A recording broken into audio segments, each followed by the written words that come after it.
Hi friends, welcome back to my channel. ഇന്നത്തെ നമ്മുടെ recipe beef കറിയാണ്. കാറ്ററിംഗ് സ്റ്റൈലിലുള്ള ബീഫ് കറി നമുക്ക് എങ്ങനെ തയ്യാറാക്കാമെന്ന് നോക്കാം. അപ്പോൾ ഇതാ നമുക്ക് വീഡിയോയിലോട്ട് പോകാം. നമ്മളൊരു ചെമ്പ് വെച്ചെടുത്തിട്ടുണ്ട്.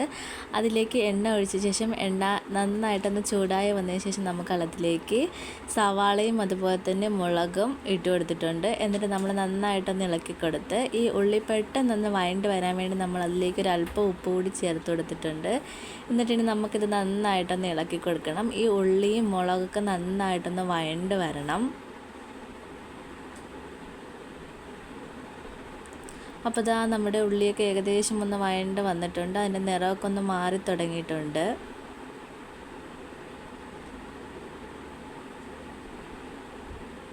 ഇനി നമുക്ക് അതിലേക്ക് ചതച്ച് വെച്ചിരിക്കുന്ന ചെറിയുള്ളി കൂടി ചേർത്ത് കൊടുക്കാം.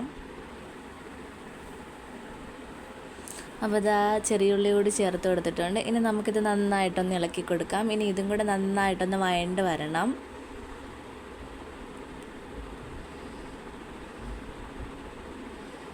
ഇനി നമുക്കതിലേക്ക് വേണ്ടത് തക്കാളിയാണ്. ഇതാ ഒരു 4-5 തക്കാളിയും കൂടി എടുത്തിട്ടുണ്ട്. ചെറുതായിട്ടൊന്ന് കട്ട് ചെയ്തതാണ്. അതും കുറച്ച് കറിവേപ്പിലയും കൂടെ നമ്മളിതിലേക്ക് ചേർത്ത് കൊടുത്തിട്ടുണ്ട്. അതും കൂടെ ചേർത്ത് കൊടുത്ത് നമുക്ക് നന്നായിട്ടൊന്ന് ഇളക്കി കൊടുക്കാം.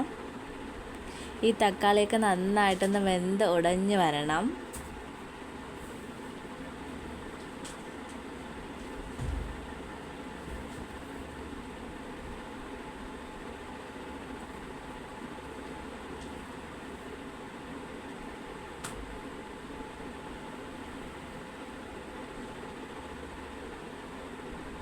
അപ്പോൾ ഇതാ നമ്മുടെ ഉള്ളിയൊക്കെ ഏകദേശം ഒന്ന് വഴണ്ട് വന്നിട്ടുണ്ട്. ഇനി നമുക്കതിലേക്ക് ചേർത്ത് കൊടുക്കാനുള്ള മഞ്ഞൾപ്പൊടിയാണ്. 3 സ്പൂൺ മഞ്ഞൾപ്പൊടി നമ്മളിതിലേക്ക് ചേർത്ത് കൊടുക്കുന്നുണ്ട്. എന്നിട്ട് നമുക്കിത് നന്നായിട്ടൊന്ന് ഇളക്കി കൊടുക്കാം.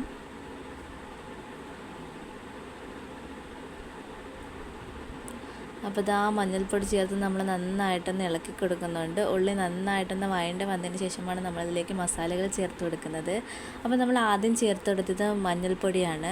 മഞ്ഞൾപ്പൊടി ചേർത്ത് നന്നായിട്ട് ഇളക്കി കൊടുത്തിട്ടുണ്ട്. അപ്പോൾ ഇതാ നമ്മുടെ ബീഫൊക്കെ കഴുകി വൃത്തിയാക്കി എടുത്തിട്ടുണ്ട്. മഞ്ഞൾപ്പൊടി ചേർത്തതിന് ശേഷം നമ്മൾ അതിലേക്ക് കഴുകി വൃത്തിയാക്കി വെച്ചിരിക്കുന്ന ബീഫാണ് ചേർത്ത് കൊടുക്കുന്നത്.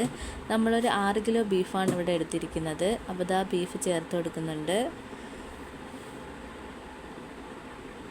ബീഫ് ചേർത്ത് നന്നായിട്ടൊന്ന് ഇളക്കി കൊടുക്കാം.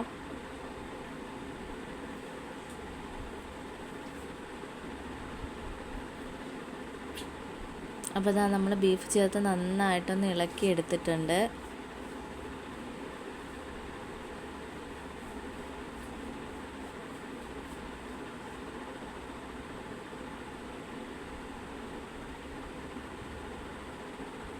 ഇനി നമുക്കിതിലേക്ക് ബീഫ് വേവാൻ ആവശ്യമായ വെള്ളവും കൂടി ചേർത്ത് കൊടുക്കാം.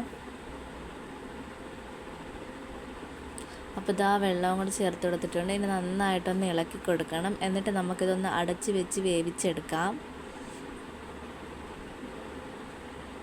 ഇനി നമ്മളിതിലേക്ക് ചേർത്ത് കൊടുക്കുന്നത് ഇഞ്ചി വെളുത്തുള്ളി പേസ്റ്റാണ്. അതും കൂടെ ചേർത്ത് നന്നായിട്ടൊന്ന് ഇളക്കി കൊടുക്കുന്നുണ്ട്. അപ്പോൾ ഇതാ നമ്മുടെ ബീഫൊക്കെ നന്നായിട്ടൊന്ന് തിളച്ച് വന്നതിന് ശേഷം നമുക്കതിലേക്ക് ഗ്രാമ്പൂ പട്ട ഇതെല്ലാം കൂടെ നമുക്കിതിലേക്കൊന്ന് ചേർത്ത് കൊടുക്കാം. ബീഫ് നന്നായിട്ട് തിളച്ച് വന്നതിന് ശേഷമാണ് നമ്മളിത് ചേർത്ത് കൊടുക്കുന്നത്.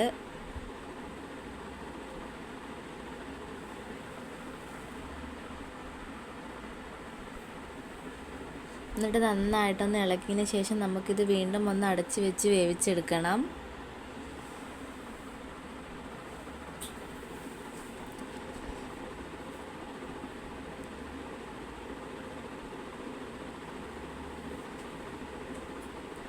ഇനി നമുക്കിതിലേക്ക് ബാക്കിയുള്ള മസാലകളോട് ചേർത്ത് കൊടുക്കാം. ഇതാ നമ്മളിതിലേക്ക് ചേർത്ത് കൊടുക്കുന്നത് മീറ്റ് മസാലയാണ്.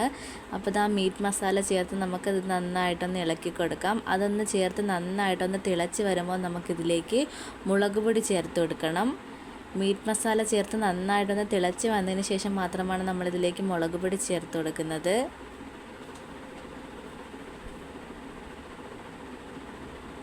അപ്പോൾ ഇതാ മുളക് പൊടി ചേർത്ത് നന്നായിട്ടൊന്ന് തിളച്ച് വന്നതിന് ശേഷം നമുക്കതിലേക്ക് കുരുമുളക് പൊടിയും കൂടെ ചേർത്ത് കൊടുക്കണം.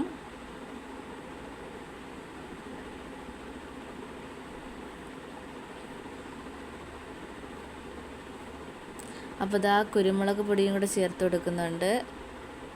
അതും കൂടെ ചേർത്ത് നന്നായിട്ടൊന്ന് ഇളക്കി കൊടുക്കാം. ഇനി നമ്മളിതിലേക്ക് ചേർത്ത് കൊടുക്കുന്നത് മല്ലിപ്പൊടിയാണ്. കുറച്ച് മല്ലിപ്പൊടിയും കൂടെ ചേർത്ത് കൊടുത്തിട്ടുണ്ട്. എന്നിട്ടിത് നന്നായിട്ടൊന്ന് ഇളക്കി കൊടുക്കണം. അപ്പോൾ നമ്മൾ ബീഫിലെ മസാലകളെല്ലാം നമ്മൾ ചേർത്ത് കൊടുത്തിട്ടുണ്ട്.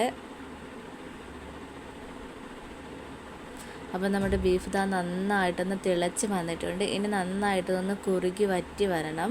അതുവരെ നമുക്കൊന്ന് അടച്ച് വെച്ച് ഒന്ന് വേവിച്ചെടുക്കാം. നമ്മുടെ ബീഫിൻ്റെ നെയ്യൊക്കെ നന്നായിട്ടൊന്ന് തെളിഞ്ഞ് വന്നിട്ടുണ്ട്. ഇനി നമുക്കൊന്ന് കുറച്ച് നേരം കൂടെ ഒന്ന് വേവിച്ചെടുക്കാം. അപ്പോൾ നന്നായിട്ടൊന്ന് കുറുകി വരും. അപ്പോൾ നമ്മുടെ പീസസൊക്കെ നന്നായിട്ട് വെന്ത് വന്നിട്ടുണ്ട്. അപ്പോൾ നമ്മുടെ വളരെ ടേസ്റ്റി ആയിട്ടുള്ള കാറ്ററിംഗ് സ്റ്റൈൽ ബീഫ് കറി ഇവിടെ തയ്യാറായിട്ടുണ്ട്. അപ്പോൾ ഒന്ന് ട്രൈ ചെയ്ത് നോക്കണം. അതുപോലെ തന്നെ ഫീഡ്ബാക്ക് അറിയിക്കാനും മറക്കല്ലേ.